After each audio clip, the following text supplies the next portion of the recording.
You know, what's funny is I hear that question now that I am involved with Yogi Bear, and it's fun to listen to Dan Aykroyd, for example, and his story about you know, as a kid, you know, he's Canadian, I'm Canadian, you know, and he would grow up and come home and watch the Yogi Bear cartoon at 4:30 at his house in Canada, and I can kind of picture exactly that whole kind of experience. My thing was a little bit different because I didn't have the cartoon because we spent part of our childhood in Africa, no TV, you know, and the reaches of pop culture didn't quite get to where we were. However, we had this Hanna-Barbera cartoon book, and it was so I thought, you know, we had it in our library, and I thought like the Yogi Bear was just simply this, you know, it's this book, you know, and the illustrations of Yogi and Bú Bú, and there's about 7 stories or so on, you know. And then when we came to North America and I saw that cartoon, I was like, these cartoon guys are ripping off the book. I don't know if the book people know about this, but these guys are stealing from them. But anyway, so that was my first introduction to it. And what's funny is that now that I'm involved with it, I find like there's this real universal appeal. We shot in New Zealand. I'm Canadian. You go up there, or wherever you go, you tell people, yeah, I'm involved with this Yogi Bear movie, and everybody's giving you the, hey, boo boo. They show up their, you know, they do their big Yogi Bear impersonation, but everybody seems to know about it, and they seem to like it, which is nice.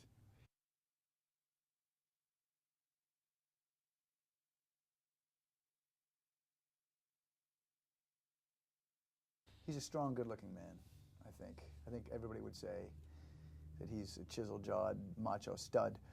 But what's funny is I don't see myself that way. You know, I'm just a guy.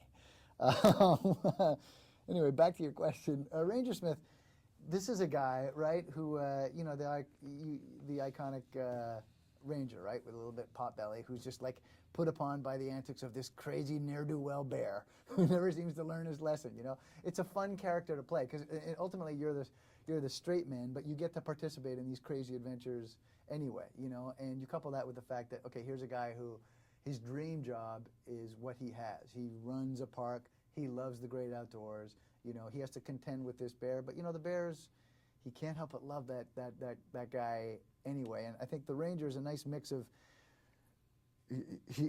he's not the funniest or most entertaining or charismatic guy, and he's happy to be that way. He's just happy to be, he's happy to be in his world, doing his job, and despite himself, enjoying enjoying the antics of Yogi and Bú Bú.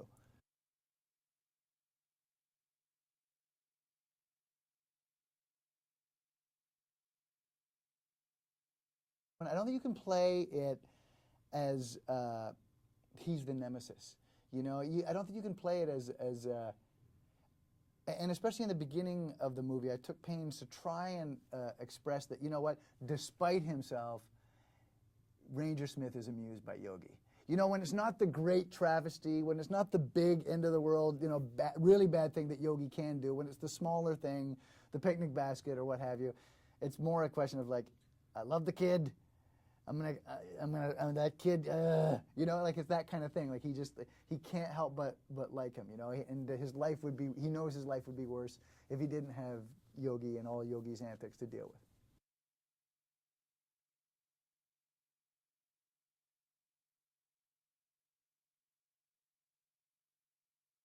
It really appeals to Ranger Smith, let me tell you. Ranger Smith, I don't think Ranger Smith has a lot of days where, you know, the glorious looking nature lover walks into his office, you know, his ranger station. And I think that the day that did happen for Ranger Smith, the hallelujah bells went off. Is he equipped to deal with this woman? He is not. Because he may be able to name all the flora and fauna, but he can't string together 4 words to ask her out on a date. And in a way, that's kind of what you would expect from that guy, maybe. Is he suave and smooth with the ladies? He is not. You know, but fortunately, she's not the most suave and smooth character either, and they find in each other a bit of a soulmate.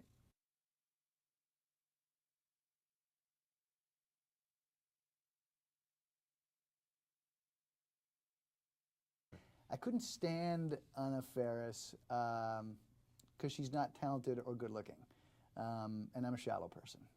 So no, she's fantastic. You know, I mean, I think her resume in terms of her comedic ability speaks for itself, and she was very gracious in this movie because I think for a person of her stature, you know, to take sometimes, you know, we had to take back seats to the bears, that's what the movie is. It's Yogi Bear, and it's easy for me. Sometimes I think for her, it's like I thought it was she was completely committed to getting the story right and the bear's story right, and very much a team player, very much an enjoyable presence to work with. Very talented and funny, and I'm hoping that we get to do, I'm hoping this movie does well and that we get to do a sequel, because both her and I agree that probably somewhere in there, be it the second or third or maybe the 8th sequel, the Ranger and Rachel, they got to have kids. And the kids have got some. There's this great moment in the Back to the Future.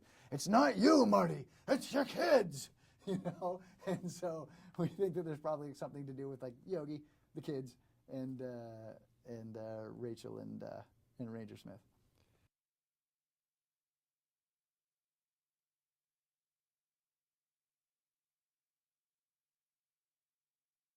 Much more enjoyable than actors. I can tell you that much right now. Don't really care for the actors. I'll have a tea, please. Get your own tea. What, are your legs broke? No, it was great. You know, it's funny to, like, occasionally we get asked, Anna and myself, you know, and Nate and TJ and Andrew get asked, well, was it difficult? You know, was it hard to deal with, you know, they're not there? And it's like, ultimately, it's not really hard. I mean, you're just using your imagination the way you did when you were a child, you know, and I think the kids will get that instantly. You know, that it's just a question of pretending, of playing make-believe, you know, and for us, to get the technical aspect right, you know, we were in the hands of a man, Eric Breivik, the director, who knew exactly what he wanted and could give us the cues when we found ourselves at a bit of a loss. In other words, he had storyboards and precise visual cues. He had like the movie kind of mapped out on a computer with kind of like 3D characters, and you could, if you couldn't quite understand the sequence, he could show it to you, you know. On top of that, we had 24/7, we had performers, New Zealand actors, to play both Yogi and Boo Boo throughout the entire rehearsal period, and then to rehearse with on set. So ultimately, you would rehearse with them, and then they would exit, and we would shoot it, but you had fresh in your mind exactly what you were doing. So it was sometimes occasionally a bit of a challenge to get the eye line right, but ultimately a fun challenge. And me personally, not having done a lot of it, I was glad I got to do it.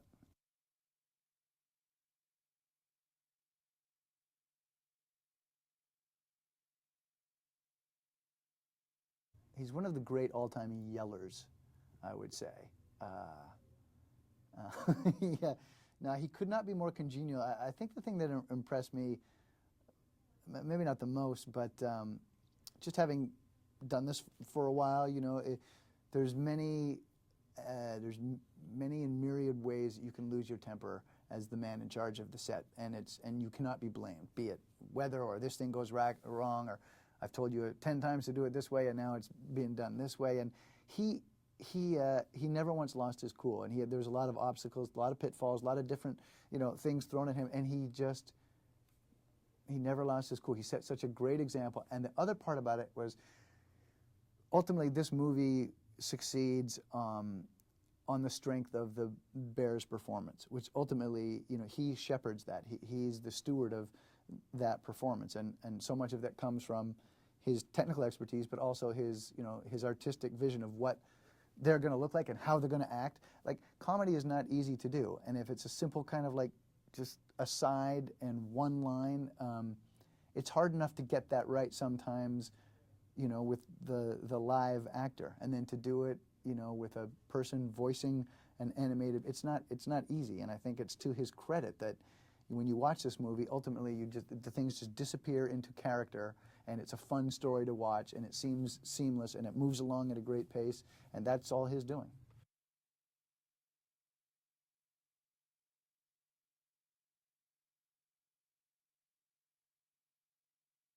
Oh man, New Zealand was, you know, I feel like I could do the, you know, the tourism ads for New Zealand, and I would do it free of charge because they just, it's such an unbelievable country. When I heard it was shooting there, I was excited. I'd never been. I wanted to go. It was, you know, topographically, aesthetically, as stunning as you might imagine. But what I didn't expect was that the people themselves were going to be so welcoming and kind, warm, genuine, spontaneous. The way I sometimes describe it is like tough-looking and friendly, you know, which is an awesome combination. Really welcoming to us, just a beautiful, beautiful part of the world with beautiful people.